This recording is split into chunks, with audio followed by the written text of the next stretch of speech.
Assalamualaikum warahmatullahi wabarakatuh. Bismillahirrahmanirrahim. Alhamdulillahi rabbil alamin.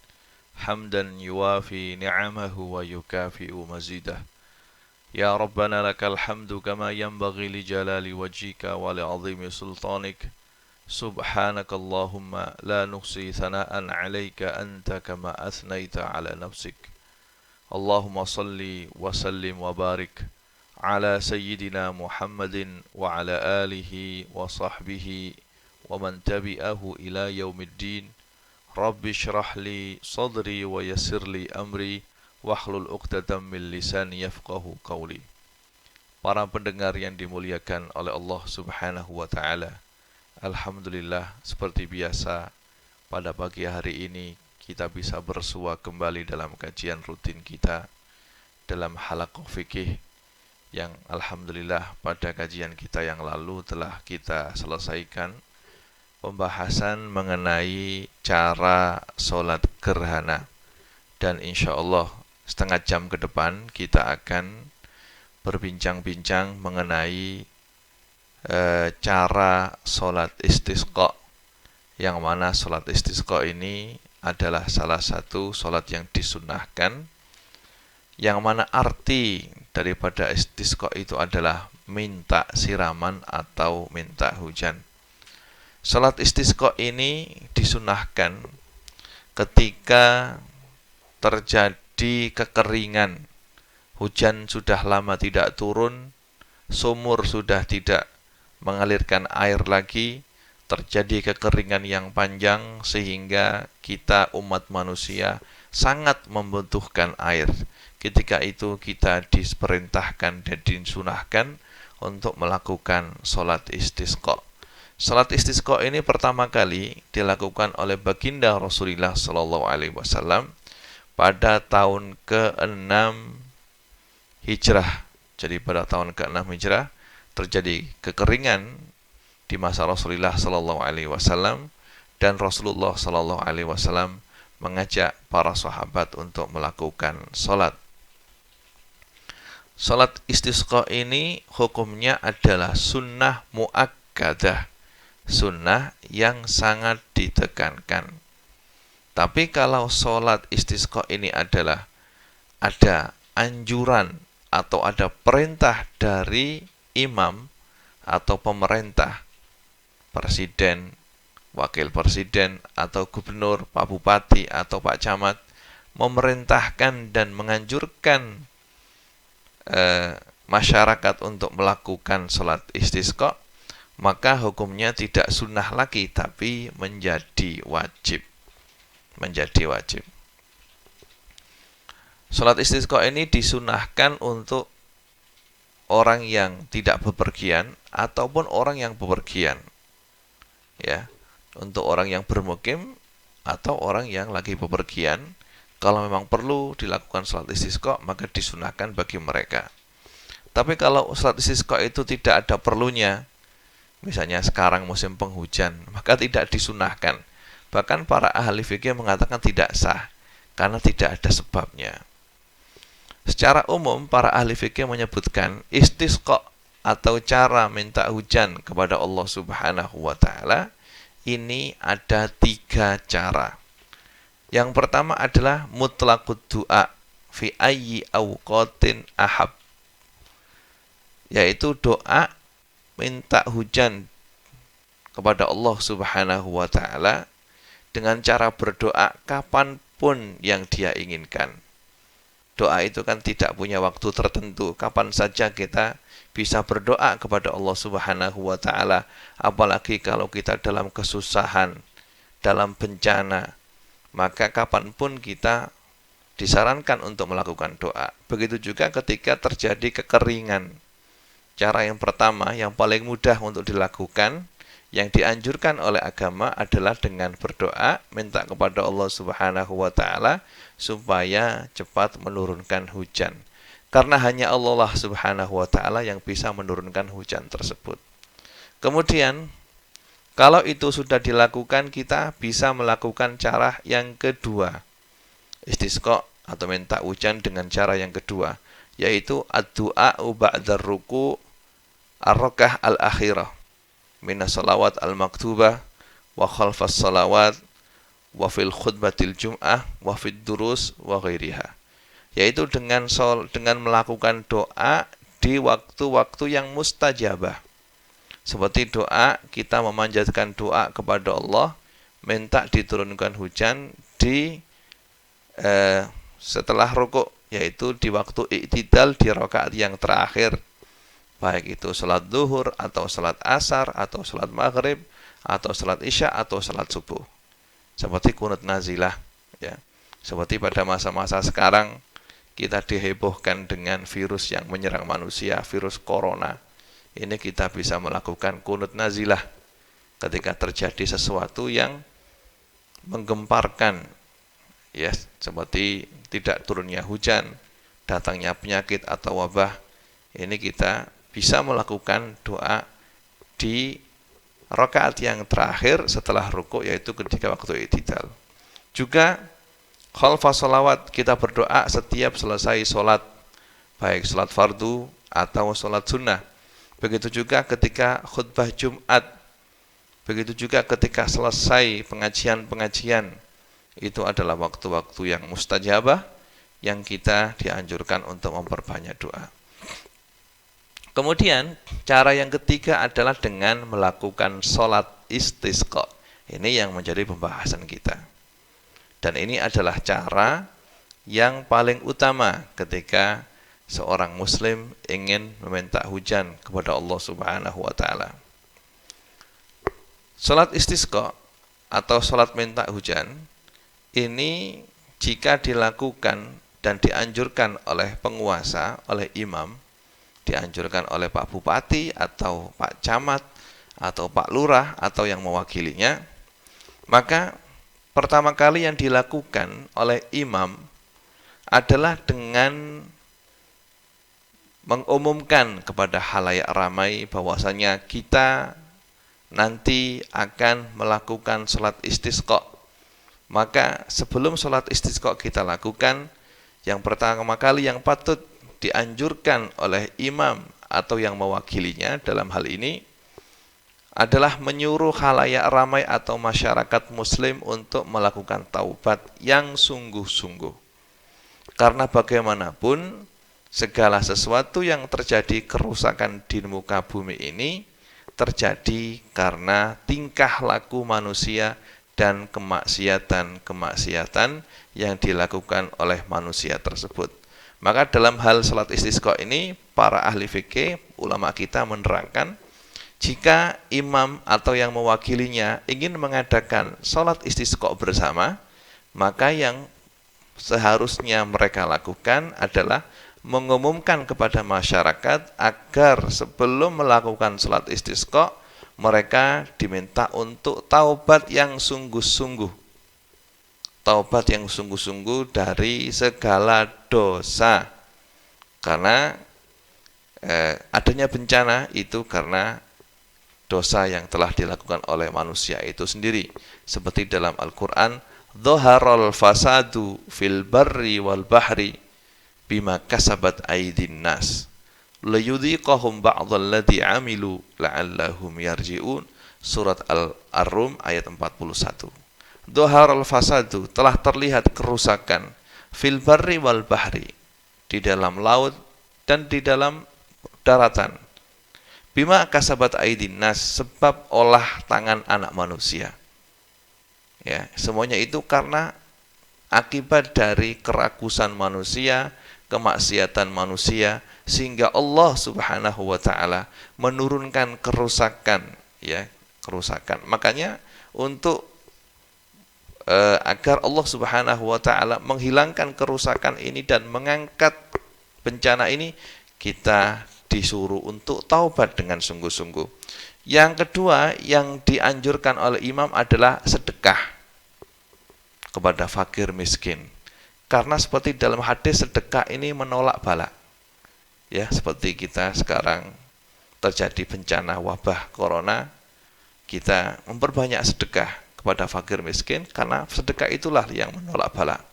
Kemudian juga imam menyerukan khuruj anil madzalim, keluar dari segala bentuk kezaliman.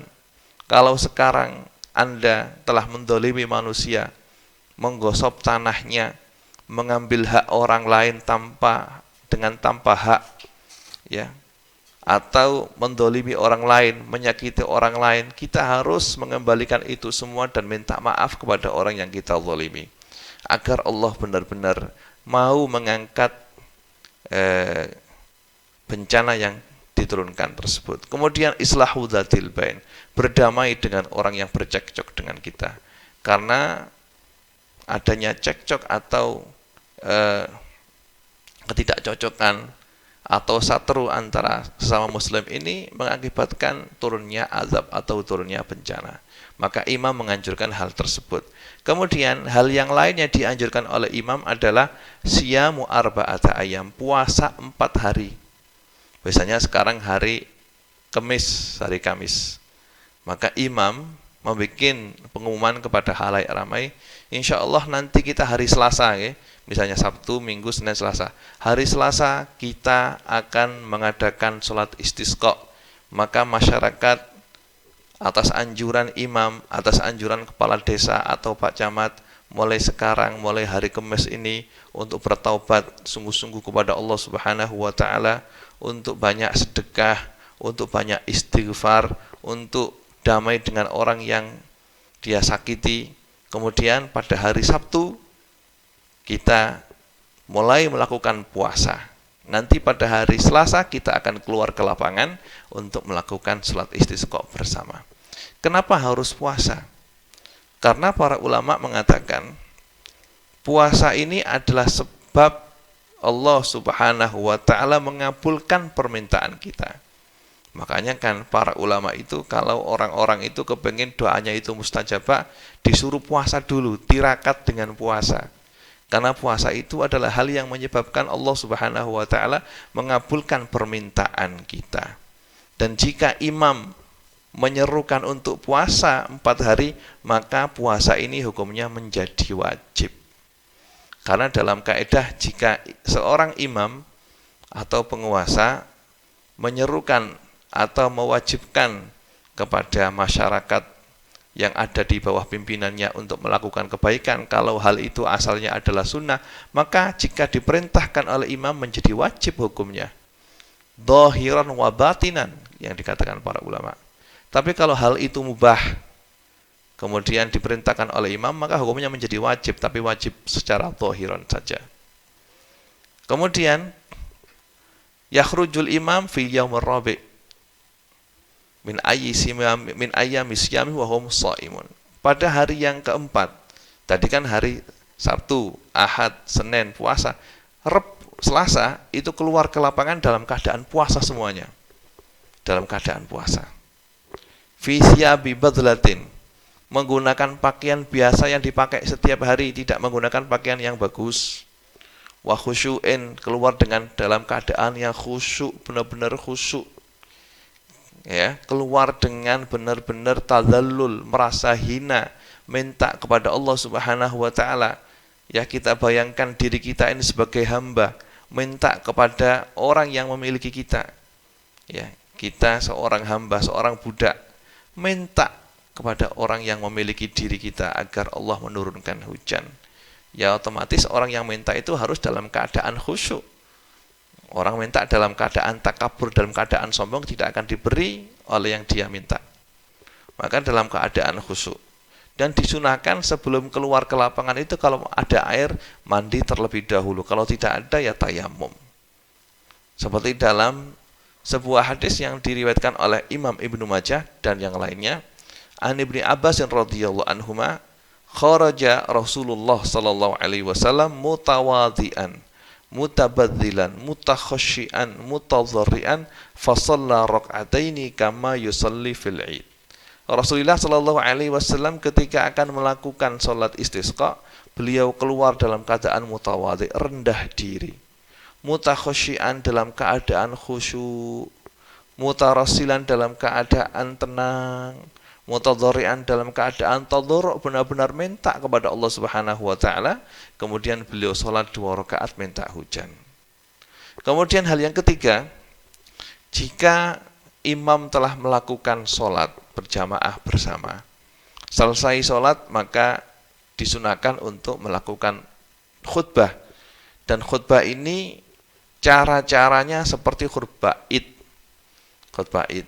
Hanya saja kalau di khutbah id itu khatib memulai khutbahnya di khutbah pertama dengan membaca takbir 9 kali dan memulai khutbah yang kedua dengan takbir 7 kali. Ini takbir diganti dengan istighfar. Jadi sebelum mulai khutbah, alhamdulillah itu istighfar dulu 9 kali untuk khutbah yang pertama. Astaghfirullahaladzim wa atubu ilaihi, astaghfirullahaladzim wa atubu ilaihi. 9 baru alhamdulillah innal hamdalillah nahmaduhu wa nasta'inu, kemudian membaca khutbah selengkapnya. Begitu juga di khutbah yang kedua, sebelum memulai khutbah juga membaca istighfar 7 kali, kemudian mulai khutbahnya. Ini semuanya karena firman Allah Subhanahu wa taala, istaghfiru rabbakum innahu kana ghaffara yursilis samaa'a 'alaikum midrara. Mintalah ampun kamu sekalian kepada Allah Subhanahu wa taala. Innahu kana ghaffara, sesungguhnya Allah Maha Pengampun.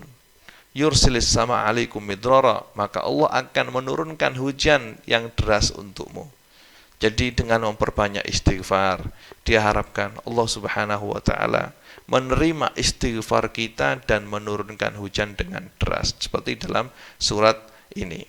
Kemudian ketika imam khutbah pertama selesai, kemudian khutbah kedua, di tengah-tengah khutbah kedua, imam disunahkan untuk menghadap kiblat, membelakangi makmum dan mengubah posisi surbannya atau surban yang dipakai, yang dikalungkan di lehernya itu dirubah. Yang di sebelah kanan dirubah ke sebelah kiri, yang kiri jadi kanan, kemudian yang bawah yang menempel di kulitnya itu jadi yang atas. Ini dirubah ittibaan karena mengikuti Rasulullah sallallahu alaihi wasallam. Dengan itu tayamunan agar Allah Subhanahu wa taala merubah keadaan dari tidak ada hujan kemudian turun hujan. Seperti dalam hadis yang diriwayatkan oleh Imam Ibnu Majah dari sahabat Abu Hurairah radhiyallahu anhu, qala kharaja Rasulullah sallallahu alaihi wasallam yauman yastasqi fa shalla bina rak'ataini bila adzanin wala iqamatin summa khatabana wa da'allaha wa hawwala wajhahu nahwal qiblah rafi'an yadayhi summa qalaba ridaahu faja'ala al-aymana 'ala al-aysar wal aysar 'ala al-ayman. Jadi Rasulullah sallallahu alaihi wasallam seperti yang diceritakan oleh Abu Hurairah radhiyallahu anhu keluar ke lapangan untuk sholat istisqa bersama, sholat 2 rakaat tanpa ada azan, tanpa ada iqamat. Kemudian setelah sholat beliau khutbah dan baca doa kepada Allah Subhanahu wa taala. Kemudian di tengah-tengah khutbah yang kedua beliau memindah ridaknya, ya, berpaling menghadap kiblat dan memindah sorbannya yang beliau kalungkan di leher beliau, yang kanan jadi kiri dan kiri jadi kanan. Ini disunahkan bagi imam untuk melakukan hal tersebut mengikuti apa yang telah dilakukan oleh Rasulullah sallallahu alaihi wasallam, dan disunahkan bagi khatib, bagi imam yang memimpin acara sholat istisqa ini untuk memperbanyak istighfar, mengajak para hadirin yang ikut sholat istisqa itu memperbanyak istighfar, memperbanyak doa untuk taubat dan tadharru kepada Allah Subhanahu wa taala, ya. Dan juga sunnah untuk tawasul kepada orang-orang soleh, seperti dalam hadis yang diriwayatkan oleh Imam Bukhari dari sahabat Anas radhiyallahu anhu, anna Umar bin Khattab radhiyallahu anhu kana idza qahatu istasqa bil Abbas bin Abdul Muttalib faqala Allahumma inna kunna natawassalu ilaika bi nabiyyina fatasqina wa inna natawassalu ilaika bi ammi nabiyyina fasqina qala fayusquna. Jadi sahabat Anas bin Malik menceritakan pada zaman Sayyidina Umar menjabat menjadi khalifah, ya, terjadi kekeringan. Kemudian sahabat Umar bin Khattab mengadakan sholat istisqa, dan ketika istisqa itu beliau bertawassul menjadikan pamannya Rasulullah Abbas bin Abdul Muthalib sebagai perantara untuk doa supaya doanya dikabulkan. Dan sighat lafaz yang dibaca Sayyidina Umar adalah Allahumma inna kunna natawassalu ilaika binabiyyina fatasqina. Ya Allah, sesungguhnya kita dulu telah bertawassul memakai perantara Nabi kita untuk minta hujan kepadamu, dan kamu telah menurunkan hujan. Dan sekarang kami tawassul atau kami menjadikan paman beliau Abbas bin Abdul Muthalib sebagai perantara, maka siramlah kami dengan hujan. Maka para sahabat mengatakan fayusqauna, kemudian turunlah hujan dengan deras. Ini jadi tidak apa-apa, bahkan disunahkan untuk bertawasul dengan orang-orang soleh untuk minta hujan kepada Allah Subhanahu wa taala, seperti yang dilakukan oleh sahabat Umar bin Khattab radhiyallahu anhu. Dan istighfar yang dianjurkan, pokoknya minta ampun dengan sighat apapun, tapi sighat yang utama adalah sighat yang warid dari baginda Rasulullah sallallahu alaihi wasallam, yaitu astaghfirullahalazim alladzi la ilaha illa huwal hayyul qayyum wa atubu ilaihi. Ini sighat istighfar yang warid dari Rasulullah sallallahu alaihi wasallam yang perlu kita perbanyak ketika terjadi bencana. Jadi seperti pada saat-saat ini ya, ada wabah corona mewabah di mana-mana, maka kita perbanyak baca istighfar. Dengan baca istighfar ini yang diajarkan oleh Rasulullah ketika terjadi bencana, astaghfirullahalazim alladzi la ilaha illa huwal hayyul qayyum wa atubu ilaih. Kemudian salat istisqa ini dilakukan waktunya kapanpun boleh, tapi yang afdal seperti waktu salat Idul Fitri, yaitu di pagi hari ketika matahari sudah terbit setinggi 1 tombak. Dilakukan di sore hari juga boleh, di malam hari juga boleh, tapi yang afdal dilakukan di pagi hari, ya sekitar jam 7, jam setengah 7 ya, mumpung matahari belum panas. Kemudian ketika sholat istisqa ini disunahkan untuk menghadirkan anak-anak kecil, menghadirkan orang-orang tua mengikuti proses sholat istisqa. Karena mungkin sebab kita orang-orang yang besar, yang dewasa ini, yang banyak melakukan dosa, sehingga Allah Subhanahu wa taala tidak menurunkan hujan. Dan dengan datangnya anak-anak kecil dan orang-orang tua, diharapkan Allah Subhanahu wa taala menurunkan hujan karena mereka lah orang-orang tua dan anak-anak kecil yang lebih dekat kepada Allah Subhanahu wa taala.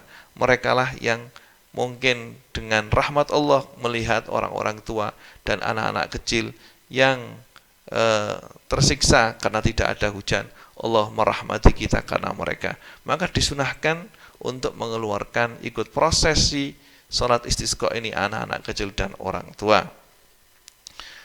Kemudian di sana dalam beberapa hadis ya, ada beberapa sighat yang diajarkan oleh baginda Rasulullah sallallahu alaihi wasallam, seperti yang di doa yang disebutkan oleh Imam Bukhari dan Imam Muslim yang dibaca oleh khatib ketika sholat istisqa. Di antaranya adalah Allahumma ja'alha suqya rahmatin wala taj'alha suqya azabin wala mahkin wala bala'in wala hadmin wala gharaqin. Allahumma 'ala adh-dhirabi wal akam wa manabiti syajar wa butunil awdiyah. Allahumma hawalaina wala 'alaina. Allahumma asqina ghaithan mughithan hani'an mari'an mari'an sahhan 'aman ghadaqan tabaqan mujallala da'iman ila yaumiddin. Allahumma isqinal ghaisa wa la taj'alna minal qanitin. Allahumma inna bil ibadi wal biladi ma minal jahdi wal ju'i wal dhanki ma la nashku ila ilaik. Allahumma ambit lana zar'a wa adir lana dhar'a wa anzil alaina barakatis sama wa ambit lana min barakatil ard waqshif anna minal bala ma la yakshifu ghairuk. Allahumma inna nastaghfiruka innaka kunta ghafara fa arsilis sama alaina midrara. Ini adalah doa yang diajarkan oleh baginda Rasulullah sallallahu alaihi wasallam. Kemudian salat istisqa ini, misalnya kita sudah melakukan salat istisqa tapi hujan belum turun ya, maka disunahkan untuk mengulanginya lagi. Apakah diulangi dengan pakai tobat lagi dan pakai tobat itu ya setiap hari ya, tapi kalau disuruh sama imam menjadi lebih wajib. Kita puasa lagi seperti tadi, kalau memang mendesak dan sudah lama tidak ada hujan, pacekliknya itu sangat luar biasa, maka kita lakukan puasa lagi 4 hari. Kalau memang dikira tidak begitu, maka yang dilakukan hanya, yang diulangi hanya sholatnya saja. Nanti misalnya sudah datang di lapangan, tengah-tengah sholat atau tengah-tengah khutbah terus hujannya turun, maka proses sholat tetap dilakukan sampai selesai. Ini adalah keterangan mengenai sholat istisqa. Mudah-mudahan Allah Subhanahu wa ta'ala selalu memberikan rahmat kepada kita, melindungi kita dari segala macam bencana. Ya, kita sebagai umat muslim harus selalu taubat kepada Allah Subhanahu wa ta'ala, kembali kepada Allah Subhanahu wa ta'ala, minta ampunan kepada Allah Subhanahu wa ta'ala, yang mana dengan diharapkan dengan taubat, minta ampunan, memperbanyak istighfar, Allah Subhanahu wa ta'ala mencabut siksanya dan azabnya kepada kita, sehingga kita terbebas dari azab tersebut atau bencana tersebut. Mudah-mudahan apa yang telah kita kaji dijadikan oleh Allah Subhanahu wa ta'ala sebagai ilmu yang bermanfaat yang bisa kita amalkan.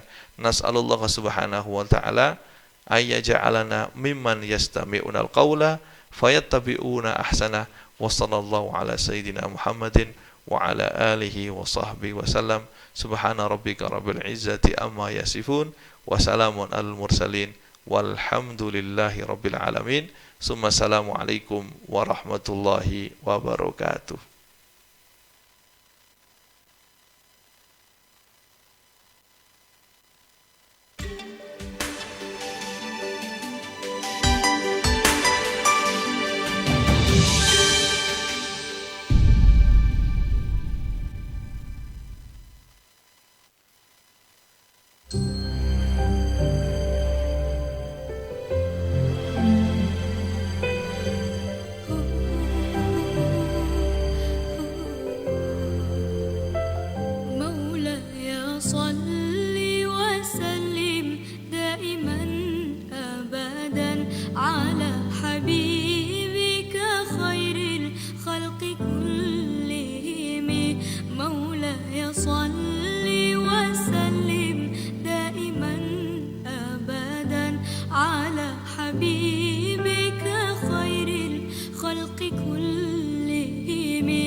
مولاي صل